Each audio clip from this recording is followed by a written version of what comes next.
എവിടെ അസ്ത്രം കൊണ്ടല്ലോ പോണത്? ഞാൻ 2 ദിവസം നമ്മുടെ നാട് വിട്ട് നിൽക്കാന്ന് വിചാരിച്ചു. നമ്മുടെ സ്ഥാനാർത്ഥിയെ ജയിപ്പിക്കാൻ നിലമ്പൂർ വരെ പോകണം. ഓ ഇലക്ഷൻ അതിന് ഞാൻ ചോദിക്കട്ടെ അണ്ണാ, ഈ തിരുവനന്തപുരത്തുള്ള നിങ്ങൾ എവിടെ പോയാലേ ഉള്ളൂ? അവിടെ വേറെ ആമ്പിളാരുള്ളൂ നിങ്ങൾക്ക് വർക്ക് ചെയ്യാൻ. നമ്മളെ പാർട്ടിക്കാരും തിരുവനന്തപുരം മുതൽ കാശ്മീർ വരെ നമ്മളെ സഹകർക്ക് ആവശ്യം വന്നാലേ നമ്മൾ പോകും. മനസ്സിലായ? അതുകൊണ്ട് നിങ്ങളൊരു സ്ഥാനാർത്ഥി അവിടെ ഉണ്ടല്ലോ.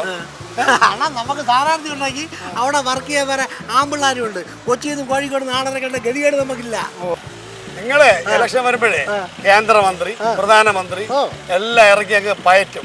പക്ഷെ ഇതേ ഫലം ഭാഷണ ഒരു കാര്യം കൊത്തി മുറത്തി കയറി കൊത്തല്ലേ, ഇതുപോലെ പറഞ്ഞവരെയൊക്കെ സൈഡാക്കി വളർന്നു വന്ന ചരിത്രമുള്ള പാർട്ടിയാണ് നമ്മളുടേത്. നിങ്ങൾക്കറിയാല്ല, പണ്ട് നമ്മൾ തുടങ്ങും പാർലമെന്റ് നമ്മൾ 2 പേരായിരുന്നു. ഇന്നത് എവിടെ എത്തിക്കുന്ന അറിയാല്ല. അതുകൊണ്ട് കൂടുതൽ ഡയലോഗൊന്നും അടിക്കില്ല. ശൈലജ, നിന്റെ അടുത്ത് തായം കളിക്കാനുള്ള സമയമില്ല. ഈ നിലമ്പൂർ പോയിട്ട് പല ആവശ്യങ്ങളുണ്ട്. നിക്ക് ഈ ഉള്ളത് പറയുമ്പോൾ തുള്ളിയിട്ട് കാര്യമല്ല. നിങ്ങളെ കൂടെയുള്ള ഓർത്തം കാല് വരിട്ടില്ലേ ഇപ്പൊ ഈ തെരഞ്ഞെടുപ്പ് പോകുന്നത്. അത് അറിഞ്ഞാൽ നീ അതിനെ കുറിച്ച് കൂടുതൽ വിളമ്പൊന്നും വേണ്ട.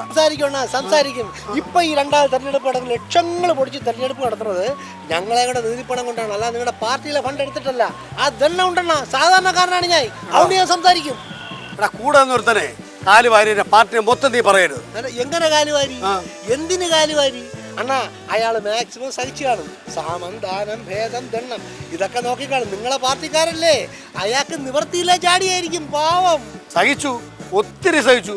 പക്ഷെ അയാളല്ല, നമ്മളെ പാർട്ടി സഹിച്ചു.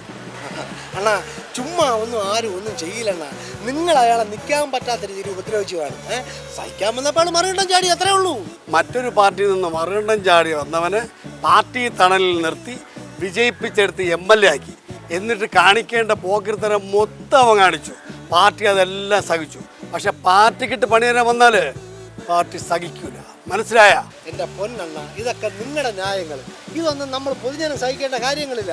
അണ്ണാ നിങ്ങൾ സർക്കാർ എന്ന് മുതൽ ഭരണത്തിൽ കയറിയോ അന്ന് മുതൽ കേരളത്തെ ജനങ്ങൾക്ക് ദുരിതം, ധനനഷ്ടം, മാനഹാനി ഇല്ലെന്ന് പറയാൻ പറ്റുമോ? എടാ ശൈലജ, എത്ര ദുരിതം വന്നാലും ഈ ജനങ്ങളെ നെഞ്ചോട് ചേർത്ത് പിടിക്കാൻ നമുക്കറിയാം. പക്ഷേ ഈ കപ്പൽ ആടി ഉലയില്ല, മുങ്ങിത്താഴില്ല. പക്ഷെ കാരണം ഇതിനൊരു കപ്പിത്താനുണ്ട്. എൻ്റെ പൊന്നണ്ണ, ഇതിനും വലിയ 2 കപ്പലാണ് പിടിഞ്ഞത്ത് മുങ്ങിയത്. ഇതിനേക്കാളും വലിയ 2 കപ്പിത്താന്മാരും ഉണ്ടായിരുന്നു. അണ്ണാ ഞാൻ ഒരു കാര്യം പറയട്ടെ, ഇനി ഒരു തിരയെ നിങ്ങളെ ഈ കപ്പൽ അതിജീവിക്കുന്നുള്ള കാര്യം ഈ കേരളത്തിലെ ജനങ്ങൾക്ക് വിശ്വാസമേ ഇല്ല. ഇവനെ പോലുള്ള കാലുവാരികളും അവനെ സ്വീകരിക്കാൻ നിങ്ങളെപ്പോലുള്ള പാർട്ടിക്കാർ ഇവിടെ ഉള്ളിടത്തോളം കാലം ഇവിടെ ഇതും സംഭവിക്കും, ഇതിനപ്പുറവും സംഭവിക്കും. അതെന്തോ നിങ്ങൾ അർത്ഥം വെച്ച് പറഞ്ഞാണല്ലോ അണ്ണാ, അത് വ്യക്തമാക്കണം. അത് വ്യക്തമാക്കാൻ നിങ്ങൾ ഇവിടുന്ന് പോകൂല. വ്യക്തമാകാനൊന്നുമില്ല. നിങ്ങളെ പോലുള്ളവരെ പണം വാരി എറിഞ്ഞ ആളെ പിടിക്കാൻ നടക്കുമ്പോഴേ ഇതും സംഭവിക്കുന്നതിന് അപ്പുറവും സംഭവിക്കും. ശൈലജ, ഇപ്പൊ ഇവൻ മറുകണ്ഠം ചാടിയില്ല.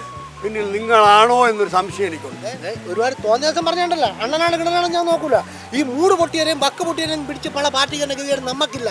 നമ്മൾ എടുക്കണമെങ്കിൽ നല്ല ലക്ഷണം മൊത്തം എടുക്കുകയുള്ളൂ. ഈ വഴിയെ പോണൊക്കെ വലിച്ചു കയറ്റുന്ന സ്വഭാവം നിങ്ങളെ പാർട്ടിക്കുള്ളതാണ്, നമുക്കുള്ളതല്ല.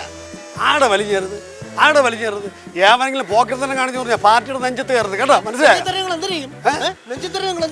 ഇപ്പൊ ഇവിടെ തെരഞ്ഞെടുപ്പ് നടക്കാൻ കാരണം നിങ്ങളെ പാർട്ടിയാണ്. അത് ഞാൻ എവിടെ പറയും. നീ പറഞ്ഞ അങ്ങ് ആൾക്കാരൊക്കെ വിശ്വസിച്ചു. പോദിയാസം പറഞ്ഞാൽ ചെവള അടിച്ചു പറ്റില്ല കേട്ടോ.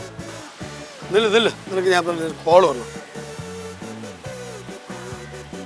സാമാണ പെൻഷനാ?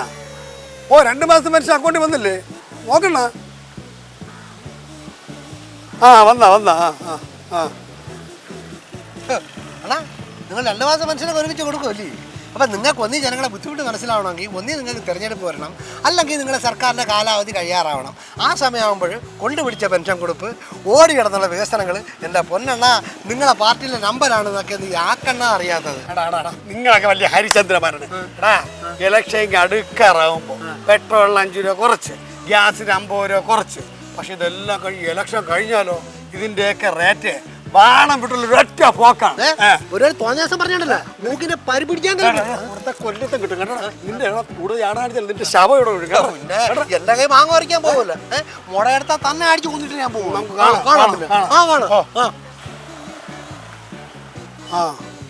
ഹലോ സഖാവേ, നിങ്ങളെത്തിയാ? ഇവിടെ ചെറിയൊരു പ്രശ്നം വഴിയില്ല, അത് ഞാൻ ഡീൽ ചെയ്തോളാം. 5 മണിക്കല്ലേ ട്രെയിന്? ഞാൻ എത്തിക്കോളാം. ശൈലജ, ഞാൻ പോയി എൻ്റെ സ്ഥാനാർത്ഥിയെ വിജയിപ്പിച്ചിട്ട് വന്നിട്ട് ഇതിന്റെ ബാക്കി നിനക്കുണ്ട്. മനസ്സിലായടാ? ഞാൻ കാത്തിരിക്കും. ഇനി വരണം, കാണിച്ചു തരണം. ഞാൻ അവിടെ കാണും. അയ്യാ ബാഗ് നോക്കി ഫോണ്. ഏയ് ശൈലജ, ഡേയ്, പൈസ ഇറങ്ങി. പൈസ ഇരിക്കുന്നില്ല, പൈസ കിടക്കണം. ഒന്ന് വീശി പിടിക്കും. ചുമ്മാ ഇരിക്കേ, ചുമ്മാ ഇരിക്കുവേ, പോക്കറ്റ് കേൾക്കും.